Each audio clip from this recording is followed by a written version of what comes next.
দুটি বাইকই একই ব্যক্তির। বাইক দুটির মালিক বার্নপুরের বাসিন্দা। ওই ব্যক্তি জিজ্ঞাসাবাদ করছেন তদন্তকারীরা এবং 2012 সালে কেনা হয় বাইক দুটিকে। বাইক দুটি অন্য কাউকে বিক্রি হয়েছে কি না, কিভাবে এলো দুষ্কৃতীদের হাতে বাইক, তদন্তে পুলিশ। আমাদের সঙ্গে একাধিক প্রতিনিধি রয়েছেন, আমাদের সঙ্গে দেখতে পাচ্ছেন একসঙ্গে 7 জন প্রতিনিধি আমাদের সঙ্গে। সুখেন্দু, পৌলমী, ইন্দ্রাশিস, মেঘা, অনুপম, সৈকত, আমাদের সঙ্গে একাধিক প্রতিনিধি রয়েছেন লাগাতার। আমরা যে ছবি আপনাদেরকে দেখিয়ে যাচ্ছি, আমি চলে যাব এই মুহূর্তে সৈকতের কাছে। সৈকত, কি আপডেট রয়েছে তোমার কাছে এই মুহূর্তে?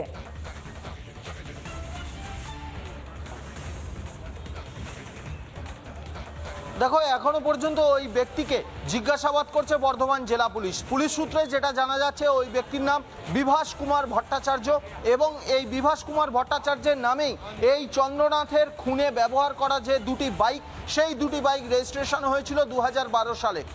বর্ধমান জেলা পুলিশ এই মুহূর্তে তাকে জিজ্ঞাসাবাদ করছে, কারণ বর্ধমানের বার্নপুর এলাকার একটি নির্দিষ্ট অ্যাড্রেসে তার বাড়ি। সেই বর্ধমান জেলা পুলিশ তাকে জিজ্ঞাসাবাদ করছে, কারণ 2012 সালে এই দুটি বাইক তার নামে রেজিস্ট্রেশন হয়েছিল বিভাস কুমার ভট্টাচার্য। কিন্তু এতদিন পরে 2026-এ প্রায় 14 বছর পরে দুষ্কৃতীদের হাতে কি করে গেল?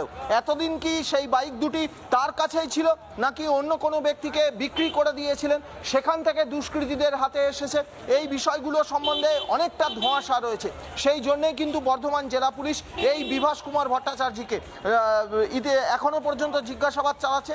ইতিমধ্যে এই ঘটনায় বর্তমানে সিআইডির এসএসপি লেভেলের একজন অফিসার আছেন, তিনি ঘটনাস্থলে রয়েছেন। যেহেতু তিনি বর্ধমান পুলিশে আগে শীর্ষকর্তা ছিলেন, সেই জন্যই তার নির্দেশে বর্ধমান পুলিশও কিন্তু এই তদন্তের ক্ষেত্রে বেশ কিছুটা সহযোগিতা করছে। এই যে বিভাস কুমার ভট্টাচার্য, যার নামের রেজিস্ট্রেশন ছিল এই দুটি বাইক, যে দুটি বাইক চন্দ্রনাথের খুনে ব্যবহার করা হয়েছিল, মানে যে দুটি বাইক থেকে আততায়ীরা এসে গুলিবর্ষণ করে এই চন্দ্রনাথের গাড়ির ওপর, সেই দুটি বাইক এই বিভাস কুমার ভট্টাচার্যের নামে রেজিস্ট্রেশন রয়েছে। বর্ধমান বার্নপুরের বাসিন্দা, অন্তত স্ট্যাটাস সেটাই দেখাচ্ছে। সেই জন্য তাকে জিজ্ঞাসাবাদ করছে বর্ধমান জেলা পুলিশ। তার কাছেই বাইকগুলি ছিল বা বাইক দুটি ছিল এত বছর, নাকি অন্য কাউকে বিক্রি করে দেওয়া হয়েছিল, সেখান থেকে দুষ্কৃতীদের হাতে এসেছিল, গোটা বিষয়টা নিয়ে জিজ্ঞাসাবাদ চালাচ্ছে বর্ধমান জেলা পুলিশ। বেশ, সঙ্গে থাকো আমাদের, তোমরা সবাই সঙ্গে থাকো। আমি একে একে প্রত্যেকের কাছে যাব। একাধিক প্রতিনিধি আমাদের লাগাতার এই খবরের পেছনে পড়ে রয়েছে। প্রতিটা আপডেট সবার আগে আপনারা রিপাবলিক বাংলা দেখতে পাবেন। আমরা কথা বলেছিলাম শঙ্কর ঘোষের সঙ্গে, কারণ সেই সময় যখন শুট আউটটা হয় চন্দ্রনাথের সঙ্গে ফোনে ছিলেন শঙ্কর ঘোষ। কি শুনলেন তিনি, কি বুঝলেন তিনি, শুনুন একবার। ও আমাকে ফোন করেছিল, আমিও করেছিলাম। তারপরে রাত্রেবেলা 10টার পরে মোবাইল দেখে বুঝতে পারবো, তখন ওর সাথে আমার কথা হচ্ছিল। 8 আর 9 তারিখের প্রোগ্রামটা টোটালটা ওকে ব্রিফ করে দিচ্ছিলাম। তো আমিও ফিরছিলাম এই বিশ্ব বাংলা কনভেনশন সেন্টার থেকে। আমি জানতাম না ও কোথায়। তো যাই হোক, ফিরতে কথা নর্মাল যেরকম কথা হয়, যেহেতু আমরা 5 বছর ধরে ঘনিষ্ঠভাবে কাজ করেছি।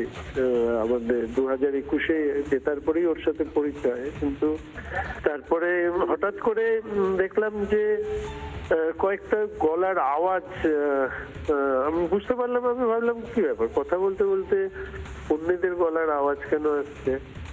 তো আমি প্রথমে ভেবেছিলাম ক্রস কানেকশন হয়েছে হয়তো, তারপরে বুঝতে পারলাম না। তো আমি ফোনটাকে কেটে দিলাম।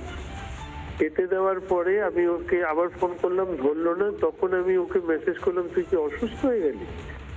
তো ও যে গাড়িতে ছিল সেটাও তো আমি জানি না।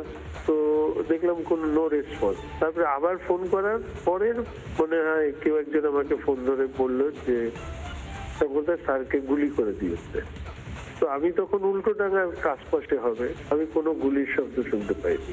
আমি যেটা শুনেছি সেটা হচ্ছে 3-4টে মানে 2-3টে ভয়েস, একটা মানে ঠিক মানে কিছু কেউ কথা বলছে, এরকম অনেকগুলো মানে মোর দ্যান ওয়ান আর কি, এরকম কথা হচ্ছে, এরকম একটা ভয়েস। যে নানা ধরনের কন্টেন্ট দেখার জন্য লাইক করুন, শেয়ার করুন আমাদের ফেসবুক পেজ, সাবস্ক্রাইব করুন আমাদের ইউটিউব চ্যানেল।